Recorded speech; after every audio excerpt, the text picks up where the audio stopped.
கிறிஸ்துவில் அன்பானவர்களே, இயேசு ரட்சகரின் நாமத்தில் உங்களை அன்போடு வாழ்த்துகிறேன். ஆண்டவர் உங்களை ஆசீர்வதிக்கும்படி ஒரு வசனத்தை வாசிக்கிறேன். லூக்கா எழுதின சுவிசேஷம் 10ஆம் அதிகாரம் 42ஆம் வசனம். தேவையானது ஒன்றே, மரியாள் தன்னை விட்டு எடுபடாத நல்ல பங்கை தெரிந்து கொண்டாள் என்றார். பாருங்க, இன்னைக்கெல்லாம் பாத்தீங்கன்னா நிறைய பேர் என்ன பண்ணுவாங்க, எனக்கு வர வேண்டிய பங்கு கொடு, எனக்கு சேர வேண்டிய ஷேரை கொடுத்துருங்க அப்படின்னு சொல்லி கேட்பாங்க இல்லையா. என் பங்கை வெட்டு அப்படின்லாம் சொல்லுவாங்கல்ல. ஆனா இங்க என்ன சொல்லப்பட்டிருக்கு அப்படின்னா, வசனம் தேவையானது ஒன்றே. தேவையானது எத்தனை? ஒன்றே. மரியாள் தன்னை விட்டு எடுபடாத நல்ல பங்கை தெரிந்து கொண்டாள். தன்னை விட்டு எடுபடாத நல்ல பங்கை தெரிந்து கொண்டாள் என்றார். அப்ப அங்க என்ன சொல்லப்பட்டிருக்கு அப்படின்னா, மார்த்தாள் மரியாள் அப்படின்னு 2 சகோதரிகள் இருக்காங்க. அவங்களோட உடன் பிறந்த சகோதரன் லாசரு இவங்க. அப்போ மார்த்தாளும் மரியாளும் உட்கார்ந்து ஆண்டவர் இயேசு கிறிஸ்து அவங்க வீட்டுக்கு வரும்படி கேட்டுக்கிறாங்க. அதனால அவரும் வர்றாரு.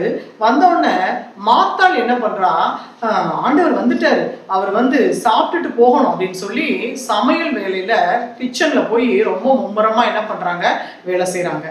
ஆனா மரியாள் என்ன பண்றாங்க, ஆண்டவருடைய வார்த்தையை கேட்கும்படி அவருடைய பாதத்துல உட்கார்ந்து, ஆண்டவரே நீங்க பேசுங்கன்னு சொல்லி அவருடைய வாயிலிருந்து வருகிற அந்த வார்த்தையின் மேல, ஆண்டவருடைய வசனத்தின் மேல கவனமா இருக்காங்க. அப்போ ஆண்டவர் பேசட்டும், நம்ம அதை கேட்கலாம், ஆண்டவரோட வார்த்தை முக்கியம் அப்படின்னு சொல்லி. ஏன்னா மனுஷன் அப்பத்தினால் மாத்திரம் அல்ல, தேவனுடைய வாயிலிருந்து புறப்படுகிற ஒவ்வொரு வார்த்தையினாலும் பிழைப்பான் என்று வசனம் சொல்கிறது. அப்போ வாயிலிருந்து புறப்படுகிற, அப்ப பேசுகிற அந்த வார்த்தை ரொம்ப முக்கியம் பாருங்களேன். அப்ப இந்த உலகத்தை கூட ஆண்டவர் என்ன பண்ணியிருக்கிறாரு, வார்த்தையால தான் படைச்சார். உலகம் உண்டாகட்டும், வானம் உண்டாகட்டும், பூமி உண்டாகட்டும், நட்சத்திரங்கள் உண்டாகட்டும் அப்படின்னு சொல்லி, ஆகாயத்து பறவைகள் எல்லாம் உண்டாகட்டும் சொல்லி வாய் நிறைய என்ன பண்ணாரு, வார்த்தைகளை சொல்லி எல்லாத்தையும் சிருஷ்டித்தார். ஆனா மனுஷனை மட்டும் பாத்தீங்கன்னா தன்னுடைய கரங்களின் கிரியையாக ஆண்டவர் படைத்திருப்பார்.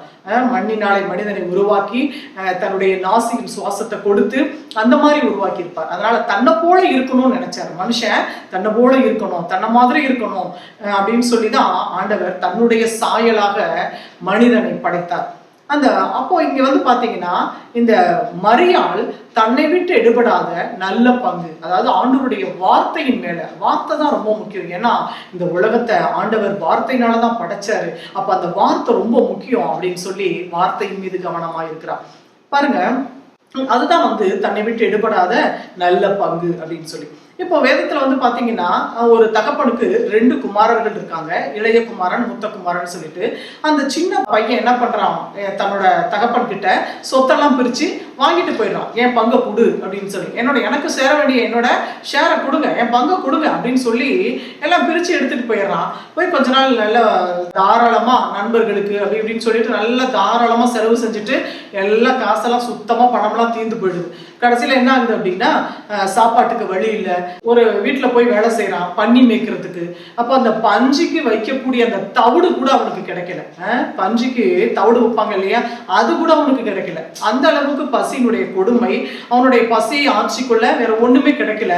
அப்பதான் யோசிக்கிறான், ஐயோ என் தகப்பனிடத்துல எவ்வளோ வேலைக்காரங்க இருக்காங்க, அவங்களாம் எவ்வளவு திருப்தியா சாப்பிட்டுட்டு நல்லா இருக்காங்க, நான் ஏன் இங்க இருக்கணும், நான் ஏன் சாப்பாட்டுக்கு இல்லாம கஷ்டப்படணும் அப்படின்னு சொல்லிட்டு புத்தி தெளிந்து தன் தகப்பனிடத்துல வருகிறான்.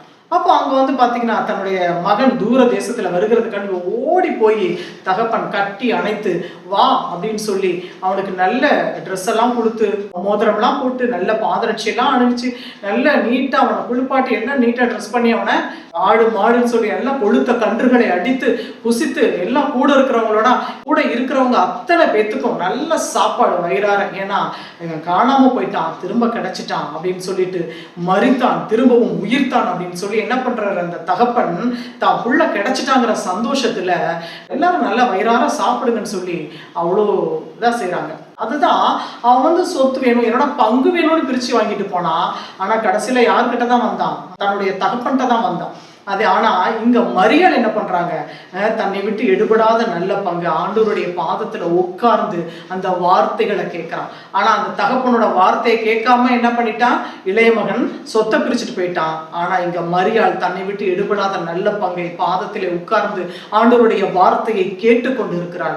ஆம்பரியமானவர்களே, கர்த்தருடைய வார்த்தையை நீங்கள் கேட்கும் பொழுது உங்களுக்கு அது நல்ல பங்கா இருக்கும். அதுதான் உங்களுக்கு நல்ல பங்கு. நல்ல பங்கு அது தேவையானது ஒன்றே, அது ஜீவனுள்ள தேவனுடைய வார்த்தை மாத்திரமே. நாம் ஜெபிப்போம். சர்வ உலகங்கள எங்கள் அன்பின் பரலோக பிதாவே, இந்த நல்ல வேலைக்காக உமக்கு நன்றி செலுத்துகிறோம் அப்பா. ஆண்டவரே, அப்பா மரியாள் தன்னை விட்டு எடுபடாத நல்ல பங்கை தெரிந்து கொண்டாள். ஏனென்றால் ஆண்டவரே, தேவையானது ஒன்றே. ஆண்டவரே, இந்த உலகத்துல வாழ்றதுக்கு, வெற்றியுள்ள வாழ்க்கை வாழ உம்முடைய வார்த்தை மிகவும் அவசியம். ஆண்டவரே, வார்த்தையினாலே, உம்முடைய வசனத்தினாலே அனைவரும் பிழைக்க முடியும் தகப்பனே. உமக்கு நாங்கள் நன்றி செலுத்துகிறோம் அப்பா. ஆண்டவரே, தன்னை விட்டு எடுபடாத நல்ல பங்கை மரியாள் தெரிந்து கொண்டது போல தகப்பனே, எங்கள் நல்ல பங்கை உம்மை தெரிந்து கொள்ள, உம்முடைய வார்த்தைக்கு கீழ்ப்படிந்து நடக்க, உம்முடைய வார்த்தைகளை ஏற்றுக்கொள்ள கர்த்தர் ஒவ்வொருவருக்கும் கிருபை பாராட்ட வேண்டும் என்று சொல்லி இயேசு இரட்சகரின் நாமத்தில் ஜெபிக்கிறோம் பிதாவே. ஆமென், ஆமென். பிரியமானவர்களே, மரியாளை போல தன்னை விட்டு எடுபடாத நல்ல பங்கான ஆண்டவருடைய வார்த்தையை கேளுங்கள். அவர் உங்களை ஆசீர்வதிப்பார். God bless you.